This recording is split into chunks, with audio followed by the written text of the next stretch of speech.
Hi, good morning. ಇವಾಗ ತುಂಬ ಇಶ್ಯೂಸ್ಗಳಾಗ್ತಿದೆ. NOC ಡೆಲ್ಲಿಯಿಂದ ಕರ್ನಾಟಕಕ್ಕೆ ಅಥವಾ ಸೌತ್ ಇಂಡಿಯಾಗೆ ತಗೊಳ್ಳೋದಕ್ಕೆ ತುಂಬ ಪ್ರಾಬ್ಲಮ್ಸ್ ಆಗಿದೆ. ದಯವಿಟ್ಟು ಈ ವಿಡಿಯೋನ ಪೂರ್ತಿಯಾಗಿ ನೋಡಿ. NOC ಬಗ್ಗೆ, ಮೀಟರ್ ಟ್ಯಾಂಪರಿಂಗ್ ಬಗ್ಗೆ, ನೋ ಫ್ಯೂಯಲ್ ಅನ್ನೋ ಒಂದು ಹೊಸ ಕಾಯ್ದೆನೇ ತಂದುಬಿಟ್ಟಿದ್ದಾರೆ. ಸೊ ಅದು ವಿಡಿಯೋನ ಪೂರ್ತಿಯಾಗಿ ನೋಡಿ, ಸಾಕಷ್ಟು ಮಾಹಿತಿ ನಿಮಗೆ ಸಿಗ್ಬೋದು ಅಂತ ಹೇಳ್ತಾ ವಿಡಿಯೋನ ಶುರು ಮಾಡೋಣ. 10 ವರ್ಷಕ್ಕಿಂತ ಜಾಸ್ತಿ ಇರುವಂಥ ವೆಹಿಕಲ್ಗಳಿಗೆ ಡೀಸೆಲ್ಲೇ ಆಗ್ತಿಲ್ಲ. ಇದು ಆಲ್ರೆಡಿ ತುಂಬ ಜನಕ್ಕೆ ಗೊತ್ತಿದೆ. ಬಟ್ ಗೊತ್ತಿಲ್ಲದಿರೋರಿಗೆ ಹೇಳ್ತೀವಿ. ತುಂಬ ಜನ ಬೈ ರೋಡ್ ತರಬೇಕು ಅಂತ ಫಿಕ್ಸ್ ಆಗಿರ್ತೀರಲ್ವ. ಸೊ ಅಂಥವ್ರಿಗೆ ಡೆಲ್ಲಿ ಲಿಮಿಟ್ಸಲ್ಲಿ ಅಂದರೆ NCR ಲಿಮಿಟ್ಸ್ನಲ್ಲಿ ಏನಿದೆಯೋ ವೆಹಿಕಲ್ಸ್ಗಳು, ಪೆಟ್ರೋಲ್ ಫ್ಯೂಯಲ್ ಸ್ಟೇಷನ್ಗಳು ಏನಿದೆಯೋ ಅಲ್ಲಿ ನಿಮಗೆ ಡೀಸೆಲ್ ಆಗ್ತಾಯಿಲ್ಲ. ಅದೇ ರೀತಿ 15 ವರ್ಷಕ್ಕಿಂತ ಜಾಸ್ತಿ ಇರುವಂತಹ ಪೆಟ್ರೋಲ್ ವೆಹಿಕಲ್ ಕೂಡ ಪೆಟ್ರೋಲ್ ಆಗ್ತಾನೇ ಇಲ್ಲ. ಜೊತೆಗೆ ಫೈನ್ ಕೂಡ ಹಾಕ್ತಾಯಿದ್ದಾರೆ. ನೀವೇನೋ ಒಂದು ವೇಳೆ ಸಿಟಿ ಲಿಮಿಟ್ಸಲ್ಲಿ ನೀವು ತಿರುಗಾಡೋಕ್ಕೆ ಶುರು ಮಾಡಿದ್ರೆ 10 ವರ್ಷಕ್ಕಿಂತ ಜಾಸ್ತಿ ಇರುವಂಥ ಡೀಸೆಲ್, 15 ವರ್ಷಕ್ಕಿಂತ ಜಾಸ್ತಿ ಇರುವಂಥ ಪೆಟ್ರೋಲ್ ಗಾಡಿಗಳಲ್ಲಿ ತಿರುಗಾಡ್ತಿದ್ರೆ ನಿಮಗೆ ಫೈನ್ ಕೂಡ ಇರುತ್ತೆ. ಸೊ ಹಂಗಾಗಿ ದಯವಿಟ್ಟು ಈ ಮಿಸ್ಟೇಕ್ಸ್ನ ಮಾಡೋಕ್ಕೆ ಹೋಗಬೇಡಿ. ಆ್ಯಂಡ್ ಎರಡನೇದು ಬಂದು NOC ನಿಮಗೆ ಆಲ್ರೆಡಿ ಅಲ್ಲಿ ಕೊಡ್ತಾನೇ ಇಲ್ಲ. ಅಲ್ಲಿ ತುಂಬ RTOಸ್ಗಳಲ್ಲಿ ನಿಲ್ಲಿಸ್ಬಿಟ್ಟಿದ್ದಾರೆ ಆಲ್ರೆಡಿ. ಕೆಲವು RTOಗಳಲ್ಲಿ ಟೇಬಲ್ ಕೆಳಗೆ ನಡೀತಾ ಇದೆ, ಬಟ್ ತುಂಬ ಡಿಲೇ ಆಗ್ತಿದೆ. ಸೊ ನಂದು ಬೆಸ್ಟ್ ರೆಕಮೆಂಡೇಷನ್ ನಿಮಗೆ 2015ಕ್ಕಿಂತ ಕೆಳಗಡೆ ಇರುವಂಥದ್ದು, ಅಂದರೆ 14, 13, 12 ವೆಹಿಕಲ್ ಯಾವುದೇ ಆಗಿರಲಿ, ಅದು hatch back sedan, premium sedan ಅಥವಾ ಯಾವುದೇ SUV ವೆಹಿಕಲ್, ಕ್ರಾಸ್ ಓವರ್ ಯಾವುದೇ ಆಗಿರಲಿ, ಯಾವುದೇ ವೆಹಿಕಲ್ಗಳ್ನ ಅವಾಯ್ಡ್ ಮಾಡಿಬಿಡಿ. ಬೆಸ್ಟ್. ನಿಮ್ಗೆ ರಿಸ್ಕ್ ಫ್ಯಾಕ್ಟ್ರ್ ತುಂಬ ಕಡಿಮೆ ಇರುತ್ತೆ. ಆ್ಯಂಡ್ ನೆಕ್ಸ್ಟ್ ಬಂದು ತುಂಬ ಇಂಪಾರ್ಟೆಂಟ್ ವಿಷಯ ಏನು ಅಂತ ಹೇಳಿದ್ರೆ, ಮೀಟರ್ ಬ್ಯಾಕ್ ಟ್ಯಾಂಪರಿಂಗ್ ಮಾಡೋಕ್ಕೆ ಶುರು ಮಾಡಿಬಿಟ್ಟಿದ್ದಾರೆ. ಇದು ನಾನು ಸಾಕಷ್ಟು ವೀಡಿಯೋದಲ್ಲಿ ಆಲ್ರೆಡಿ ಹೇಳಿದ್ದೀನಿ. ಮೀಟರ್ ಟ್ಯಾಂಪರಿಂಗು ನಿಮಗೆ 99.99% ಅಷ್ಟು ಅಲ್ಲಿ ಮಾಡಿರ್ತಾರೆ. ನೀವು ಯಾವುದೇ ಏರಿಯಾ, ತಿಲಕ್ ನಗರ ಆಗಿರಲಿ, ಸುಭಾಷ್ ನಗರ ಆಗಲಿ, ಪೀತಂಪುರ ಆಗಿರಲಿ, ರೋಹಿಣಿ ಸೆಕ್ಟರ್ಗಳಾಗಿರಲಿ, ಅಥವಾ ನಮ್ಮ ಸೋಕಾಲ್ಡ್ ಕರಲ್ಬಾಗ್ ಆಗಿರಲಿ, ಎಲ್ಲದರಲ್ಲೂ ಕೂಡ ಮೀಟರ್ ಬ್ಯಾಕ್ ಮಾಡಿರ್ತಾರೆ. ಸೊ ಹಂಗಾಗಿ ನೀವು ಗಾಡಿ ತರಬೇಕಾದ್ರೆ ಫಿಕ್ಸ್ ಆಗಿಬಿಟ್ಟಿರಿ. ವರ್ಷಕ್ಕೆ ಎಂಥ ಗಾಡಿ ಆಗಿದ್ರೂ ಕೂಡ 10,000 ರನ್ ಆಗಿರುತ್ತೆ ಅಂತ ಫಿಕ್ಸ್. ಡೀಸೆಲ್ ಗಾಡಿಗಳು ಹೆಚ್ಚು ಕಡಿಮೆ 7ರಿಂದ 10,000 ಕಿಲೋಮೀಟರ್ ರನ್ ಆಗಿರುತ್ತೆ. ಲಾಕ್ಡೌನ್ ಟೈಮಲ್ಲಿ ಒಂದು 5,000 ಹಾಕ್ಕೊಳ್ಳಿ. ಅಂದರೆ ಸಿಂಪಲಾಗಿ ಹೇಳ್ಬೇಕಂತ ಹೇಳಿದ್ರೆ, ನೀವು 10 ವರ್ಷದ ಆಜು ಬಾಜು ಗಾಡಿಗಳು ನೀವಾಗ ನೋಡ್ತಾ ಇದ್ರೆ, ಅಂದರೆ 7 ವರ್ಷ 8 ವರ್ಷ ಗಾಡಿಗಳು ನೋಡ್ತಿದ್ರೆ, ನಿಮಗೆ ಈ ಸುಜುಕಿ, ಈ ಟಾಟಾ ಮಹೀಂದ್ರ ಗಾಡಿಗಳೆಲ್ಲ ಹೆಚ್ಚು ಕಮ್ಮಿ 70,000ರಿಂದ 80,000, 90,000 ಕಿಲೋಮೀಟರ್ ಕೂಡ ಓಡಿರುತ್ತೆ. ಇನ್ನು ಟೊಯೋಟಾ ಗಾಡಿಗಳು, ಇನೋವಾ ಕ್ರಿಸ್ಟಾ ಆಗಿರಲಿ ಅಥವಾ ಫಾರ್ಚುನರ್ ಆಗಲಿ, ಇವಂತೂ ಪಕ್ಕ ನಿಮ್ಗೆ 1 ಲಕ್ಷಕ್ಕೆ 1.5 ಲಕ್ಷದ ಮೇಲೆ ಇರುತ್ತೆ. ಹಾಗನ್ಮಾತ್ರಕ್ಕೆ ಜಾಸ್ತಿ ಓಡಿದ ಗಾಡಿಗಳು ಕೆಟ್ಟ ಗಾಡಿಗಳು ಅಂತ ನಾನು ಖಂಡಿತ ಹೇಳಲ್ಲ.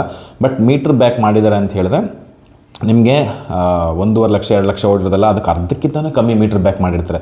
ತುಂಬ ಜನ ಕೇಳ್ತೀನಿ, ಮೀಟ್ರ್ ಬ್ಯಾಕ್ ಮಾಡಿ ಗಾಡಿ ಚೆನ್ನಾಗಿರುತ್ತೆ ತೊಗೋಬಹುದಾ? ಇದು ಆ್ಯಕ್ಚುಲಿ ಇದು ಕ್ವಶನ್.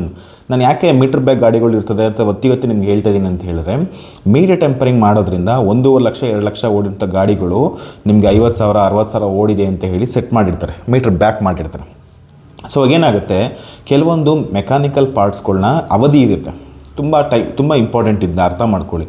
ಆ ಅವಧಿ, ಟೈಮಿಂಗ್ ಬೆಲ್ಟ್ ಆಗಿರಲಿ, ಅಥವಾ ನಿಮಗೆ ಸ್ಪಾರ್ಕ್ ಪ್ಲಗ್ಗಳಾಗಿರಲಿ, ಅಥವಾ ಲೂಬ್ರಿಕೇಷನ್ಸ್ಗಳಾಗಿರಲಿ, ಅಥವಾ ಮೆಕ್ಯಾನಿಕಲ್ ಪಾರ್ಟ್ಸ್ಗಳಾಗಿರಲಿ, ಅಥವಾ ನಮ್ಮ ಡೌನ್ ಸಸ್ಪೆನ್ಷನ್ ಆಗಿರಲಿ, ಟೈರ್ಗಳಾಗಿರಲಿ, ಎಲೆಕ್ಟ್ರಾನಿಕ್ಸ್ಗಳಾಗಿರಲಿ, ಸೆನ್ಸರ್ಗಳಾಗಿರಲಿ, ಬೋರ್ಡ್ಸ್ಗಳಾಗಿರಲಿ, ಪಿಸ್ಟನ್ಗಳಾಗಿರಲಿ, ಟರ್ಬೋಸ್ಗಳಾಗಿರಲಿ, ಟರ್ಬೋ ಪ್ಲಗ್ಸ್ಗಳಾಗಿರಲಿ, ಹೀಗೆ ಸಾಕಷ್ಟು ನಿಮ್ಗೆ ಹೇಳ್ತಾ ಹೋದ್ರೆ ತುಂಬ ಪಾರ್ಟ್ಸ್ಗಳಿದೆ. ಇವಕ್ಕೆಲ್ಲದಕ್ಕೂ ಏಜ್ ಇರುತ್ತೆ.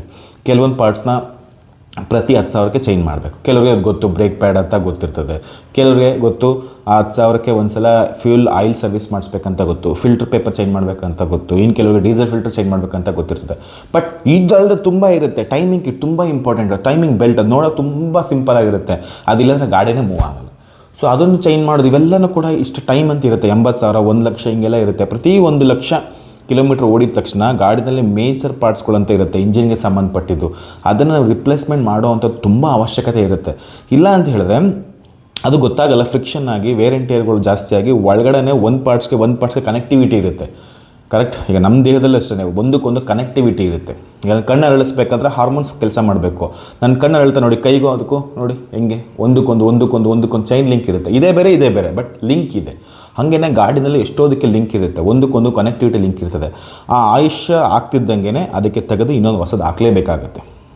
ನೀವು ಗಾಡಿ 1 ಇಯರ್ ಓಡಿಸ್ಲಿಲ್ಲ ಅಂದರೂ, ಓಡಿಸಿದ್ರು ಕೂಡ 10,000 ಕಿಲೋಮೀಟ್ರ್ ಓಡಲಿಲ್ಲ ಅಂದ್ರೂ ಕೂಡ ಎವ್ರಿ 1 ಇಯರ್ ನೀವು ಸರ್ವಿಸ್ ಮಾಡಿಸ್ಬೇಕು ಅಂತ ಹೆಂಗೆ ರೆಕಮೆಂಡ್ ಮಾಡ್ತಾರೋ, ಹಾಗೇನೆ ಗಾಡಿನಲ್ಲಿ ಒಂದಿಷ್ಟು ಕಿಲೋಮೀಟ್ರ್ ಓಡಿಸಿದ್ಮೇಲೆ ಇಂಜಿನ್ಗೆ ಸಂಬಂಧಪಟ್ಟಂಗೆ, ಸಸ್ಪೆನ್ಷನ್ಗೆ ಸಂಬಂಧಪಟ್ಟಂಗೆ ನಾವು ಕೆಲವೊಂದಷ್ಟು ಚೇಂಜಸ್ಗಳು ಮಾಡಬೇಕು. ಅದು ನಮಗೆ ಗೊತ್ತಾಗೋದಿಲ್ಲ ಮೀಟರ್ ಬ್ಯಾಕ್ ಮಾಡೋದ್ರಿಂದ.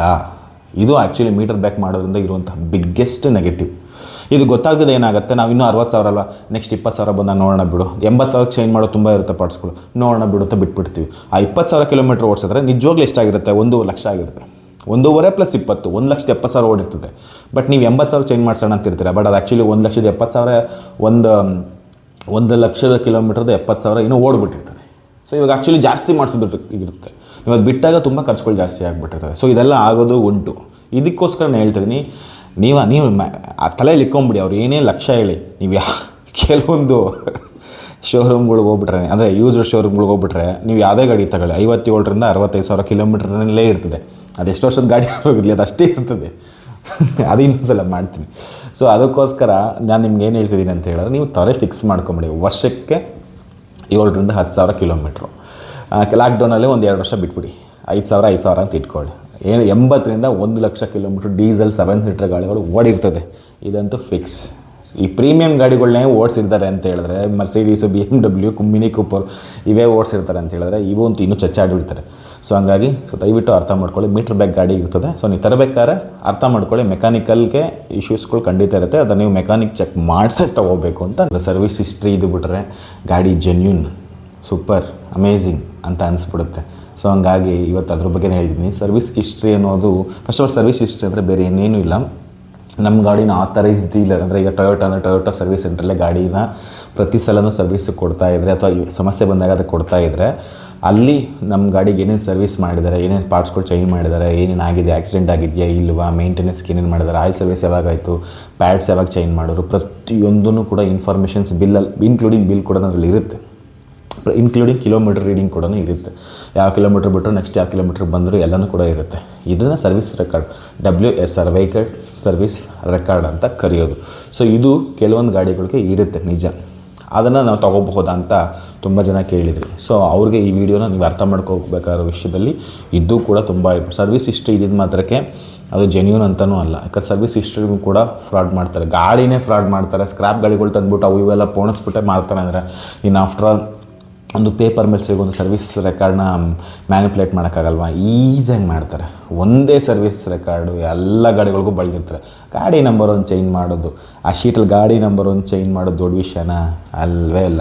ಸೊ ಗಾಡಿ ಸರ್ವಿಸ್ ರೆಕಾರ್ಡ್ ಇದ್ದು ಮಾತ್ರಕ್ಕೆ ಇಟ್ಸ್ ಅಮೇಝಿಂಗ್ ಗಾಡಿ ಅಂತಲ್ಲ.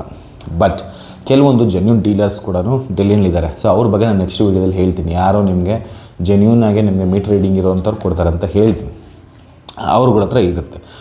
ಒಂದು ಕೇಳಿ, ನಿಮ್ಮ ಹತ್ರ ಪಕ್ಕಾ ಸರ್ವಿಸ್ ಹಿಸ್ಟ್ರಿ ಇದೆ, ನಾನು ಶೋರೂಮ್ಗೆ ಇವಾಗಲೇ ಹೋಗಿ ಅಲ್ಲೇ ತೆಗ್ಸಿದ್ದೀನಿ ಅಂತ ನಿಮ್ಗೆ ಅನಿಸಿದ್ರೆ ಓಕೆ, ಅದನ್ನು ನಾನು ಹೇಳ್ತೀನಿ. ಫಸ್ಟು ಆ ಗಾಡಿನಲ್ಲಿ ಯಾವಾಗ ಸರ್ವಿಸ್ ರೆಕಾರ್ಡ್ ಆಯಿತು, ಏನೇನು ಪಾರ್ಟ್ಸ್ಗಳು ಚೇಂಜ್ ಮಾಡಿದ್ದಾರೆ. ಈಗ ನಾನು ಆಲ್ರೆಡಿ ಹೇಳಿದ್ದೀನಿ, 80,000 ಕಿಲೋಮೀಟ್ರಿಗೆ ಏನೇನು ಪಾರ್ಟ್ಸ್ಗಳು ಚೇಂಜ್ ಆಗಬಹುದು, 1,00,000 ಕಿಲೋಮೀಟ್ರಿಗೆ ಏನೇನು ಒಂದು ಅಂದಾಜಲ್ಲಿ ಹೇಳಿದ್ದೀನಿ. ಅದೆಲ್ಲ ಚೇಂಜ್ ಮಾಡಿದರೆ ಚೆಕ್ ಮಾಡಿ. ಸರ್ವಿಸ್ ಹಿಸ್ಟ್ರಿ ಅನ್ನೋದು ಅಲ್ಲಿ ಏನು ಸರ್ವಿಸ್ ಆಗಿರುತ್ತೋ ಅನ್ನೋದ್ರ ಮೇಲೆ ಅದು ಬಿಲ್ ಆಗಿರುತ್ತೆ, ಅಥವಾ ಅದ್ರ ಮೇಲೆ ಡೀಟೇಲ್ಸ್ ಬರೆದಿರ್ತಾರೆ. ಈಗ ನಿಮ್ಗೆ 10 ಕಂಪ್ಲೇಂಟ್ಸ್ ಇದೆ ಗಾಡಿನಲ್ಲಿ ಅಂತ ಹೇಳಿದ್ರೆ 10 ಕಂಪ್ಲೇಂಟ್ಸ್ನೂ ನೀವು ರಿಪೇರಿ ಮಾಡಿದ್ರೆ ಅನ್ನೋ ಗ್ಯಾರಂಟಿ ಇರೋಲ್ಲ. ಇದು ಬಹಳ ಮುಖ್ಯವಾಗಿ ನೋಡ್ಕೋಬೇಕಾದ ವಿಷಯ. ಗಾಡಿನಲ್ಲಿ ಏನೇ ಸಮಸ್ಯೆ ಬಂತಾನೋ ಎಲ್ಲನೂ ಮಾಡಿಸ್ಬೇಕಂತ ಏನಿಲ್ಲ, ಏನು ಮಾಡಿಸಿದ್ರೆ ಸರ್ವಿಸ್ ರೆಕಾರ್ಡ್ ಆಗಿರ್ತದೆ ಅಷ್ಟೇ ವಿನಃ ಎಲ್ಲ ಕಂಪ್ಲೇಂಟ್ಸ್ಗಳಿಗೂ ರೆಡಿ ಮಾಡಿಸೋದನ್ನೋ ಗ್ಯಾರಂಟಿ ಇರೋಲ್ಲ. ಇದು ನೆನ್ಪಿಟ್ಕೊಳ್ಳಿ. ಮತ್ತು ಒಂದು ಎಕ್ಸ್ಪೀರಿಯೆನ್ಸ್ ನಾನು ಹೇಳ್ತೀನಿ. ಐ ಥಿಂಕ್ ಜೂನ್ ಅನಿಸುತ್ತೆ ಗಾಡಿನ ತಂದರು. ನಾನು ಹೋಗಿರಲಿಲ್ಲ ಅದಕ್ಕೆ. ನಮ್ಮ ಫ್ರೆಂಡ್ ಯಾರು ನನ್ನ ಕೇಳಿದ್ರು, ನಾನು ಅವಾಗ ಹೋಗೋಕ್ಕಾಗಲ್ಲ, ನಾನು ಅವಾಗ ತಾನೇ ಹೋಗಿ ಬಂದಿದ್ದೆ, ಮತ್ತೆ ನನಗೆ ಹೋಗೋಕ್ಕಾಗಲ್ಲ. ಅದೊಂಥರ ಅಲ್ಲಿ ಹೋಗಿ ಬಂದರೆ ಅದು ರಿಕವರಿ ಆಗಿ 2 ದಿವಸ ಬೇಕು ನನಗೆ. ಆ ಥರ 1 ವಾರ ಆಗೋಗಿತ್ತು. ನಾನು ಹೋಗಿದ್ದು 3 ದಿವಸ, ಬಂದಿದ್ದು 2.5 ದಿವಸ, 3 ದಿವಸ ನಾನು ತೊಗೊಂಡೆ ಬರ್ಬೇಕಾದ್ರೆ ರೆಸ್ಟ್ ಮಾಡಿ. ಮತ್ತು ಅಲ್ಲೊಂದು 2 ದಿವಸ, ಆಲ್ಮೋಸ್ಟ್ 1 ವಾರ. ಡೆಲ್ಲಿ ಹೋಗಿ ಬಂದರೆ 1 ವಾರ ಎಗರೋಗುತ್ತೆ ಅಂತ ಅರ್ಥ. ಹೋಗಿ ಬಂದ್ರೆ 2 ಡೇಸ್ ಹೋಗಲ್ಲ. ಬಟ್ ಯಾರೋ ಇಮರ್ಜೆಂಟ್ಲಿ ಕೇಳೋರು, ಬಟ್ ನಾನು ಹೋಗಲಿಲ್ಲ. ಬಟ್ ಅವರೇ ರಿಸ್ಕ್ ಮಾಡಿ ಇದು ಮಾಡಿದ್ರು. ಆ ಗಾಡಿನ ಅವ್ರು ತೊಗೊಂಬಂದಿದ್ದು ಜೂನಲ್ಲಿ. ಆ ಗಾಡಿ ಸರ್ವಿಸ್ ಹಿಸ್ಟ್ರಿ ಅಂಟಿಲ್ ಫೆಬ್ರವರಿವರೆಗೂ ಇತ್ತು. ಇದೇ 2025 ಅದು ಲಾಸ್ಟ್ ಇಯರ್ವರೆಗೂ ಇತ್ತು. ಆಮೇಲೆ ಏನಾಗಿದೆ, ಅಲ್ಲಿವರೆಗೂ ಪಕ್ಕಾ ರೆಕಾರ್ಡ್ ಇದೆ, ಅದು ಡೈರೆಕ್ಟಲ್ಲಿ ತರಿಸಿದ್ದು. ಅದಾದಮೇಲೆ ಏನೋ ಗಾಡಿನಲ್ಲಿ ಏನೋ ಮೇಜರ್ ಇಶ್ಯೂಸ್ ಆಗಿದೆ. ಅದನ್ನೇನು ಮಾಡಿದ್ದಾರೆ, ಟೆಂಪ್ರವರಿಯಾಗೆ ಹೊರಗಡೆ ಮಾಡಿಸ್ಬಿಟ್ಟಿದ್ದಾರೆ. ಮಾರ್ಚಿನಲ್ಲೋ ಏಪ್ರಿಲ್ ಯಾವುದೋ ಒಂದು ಮೂಮೆಂಟ್ನಲ್ಲಿ ಮಾಡಿಸ್ಬಿಟ್ಟಿದ್ದಾರೆ. ಅದು ರೆಕಾರ್ಡ್ ಆಗೋಲ್ಲ. ನೀವು ಆಥರೈಸ್ ಶೋರೂಮಲ್ಲಿ ಬಿಟ್ಟರೆ ಮಾತ್ರ ರೆಕಾರ್ಡ್ ಆಗುತ್ತೆ. ನಿಮಗೆ ಲೋಕಲ್ ಶಾಪಲ್ಲಿ ಬಿಟ್ಟಾಗ ಅಥವಾ ಬೇರೆ ಏನು ಮಲ್ಟಿ ಬ್ರ್ಯಾಂಡೆಡ್ ಶಾಪ್ ಸರ್ವಿಸ್ ಸೆಂಟರ್ಗಳಿದೆಯೋ ಅಲ್ಲಿ ಬಿಟ್ಟಾಗ ಅದು ರೆಕಾರ್ಡ್ ಆಗೋಲ್ಲ, ನೆನ್ಪಿಟ್ಕೊಳ್ಳಿ. ಸೊ ಅಲ್ಲಿಂದಲೇ ಇವ್ರಿಗಿದೆ. ಇವ್ರು ಏನು ಮಾಡಿದ್ರು, ಫೆಬ್ರವರಿ ಇದೆಯಲ್ವಾ, 3 ತಿಂಗಳಲ್ವ, ಏನಾಗಿರ್ತದೆ ತೊಗೋಬೋದಲ್ಲ ಅಂತೇಳಿ ತೊಗೊಂಬಿಟ್ಟಿರ್ತಾರೆ.